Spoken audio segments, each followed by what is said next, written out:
اتنی نہ بڑھا پاکیے داماں کی حکایت، اتنی نہ بڑھا پاکیے داماں کی حکایت، دامن کو ذرا دیکھ ذرا بندے قبا دیکھ۔ یہ سبز علی کے واسطے تھا۔ محترم مہمانی خصوصی صاحب، مہمانان گرامی، بقول سبز علی کے شمع علم کے پروانوں، یاری مدد، جیسا کہ عنوان کا تعارف آپ کے سامنے آ چکا ہے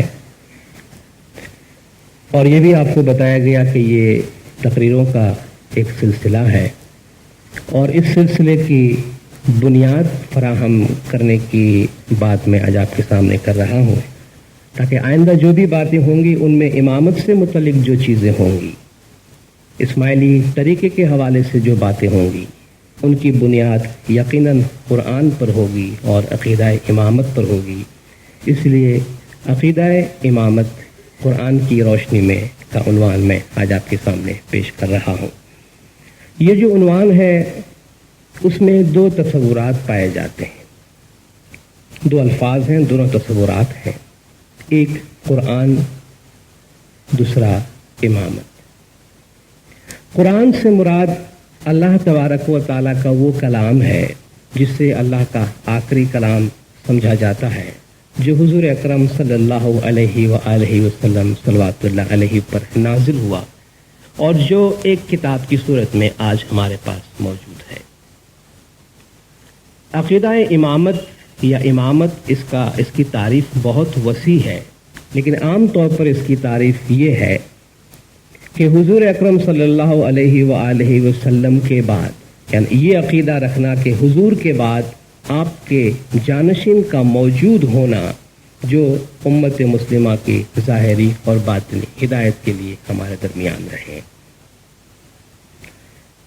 اس تصور کو لینے سے پہلے میں ایک بات کی وضاحت کرنا چاہتا ہوں کہ اس ٹاپک میں ایسا لگتا ہے کہ امامت کوئی خارجی چیز ہے جس کو ہم قرآن میں دیکھنے کی کوشش کر رہے ہیں، حالانکہ ہمارا عقیدہ اور ہمارا رویہ یہ نہیں ہے۔ امامت اور قرآن دونوں لازم ملزوم ہیں، دونوں کا آپس میں تعلق ہے، ایک دوسروں سے ملے ہوئے ہیں۔ قرآن علم و حکمت کے خزانے کی ایک دنیا ہے، انسان کی عقل آنکھیں ہیں جو اس علم و حکمت کے خزانے میں سے کچھ خزانہ ڈھونڈنے یا لینے کی کوشش کرتی ہے، لیکن ان دونوں کے درمیان جو لنک ہے وہ نور کے بغیر اور روشنی کے بغیر نہیں ہو سکتا۔ آنکھیں ہو، روشنی نہ ہو تو آپ کو کچھ نظر نہیں آتا۔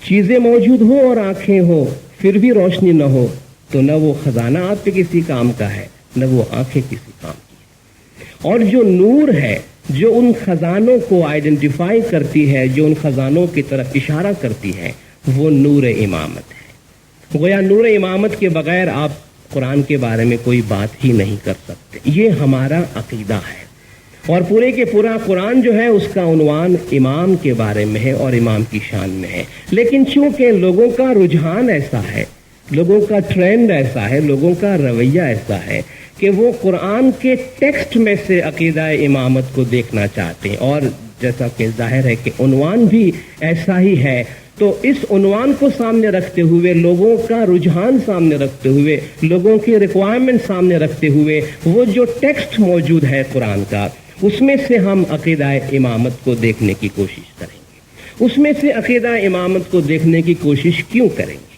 ہم کیوں قرآن سے عقیدہ امامت کو دیکھنے کی کوشش کریں؟ اس لیے کہ دنیا کے تمام مسلمانوں کے واسطے تمام ان کے بنیادی عقائد اور ان کے بنیادی اعمال کا جو منبع ہے، جو سورس ہے، وہ قرآن شریف ہے۔ اسلام جہاں سے نکلا ہے، یوں کہیے تو وہ قرآن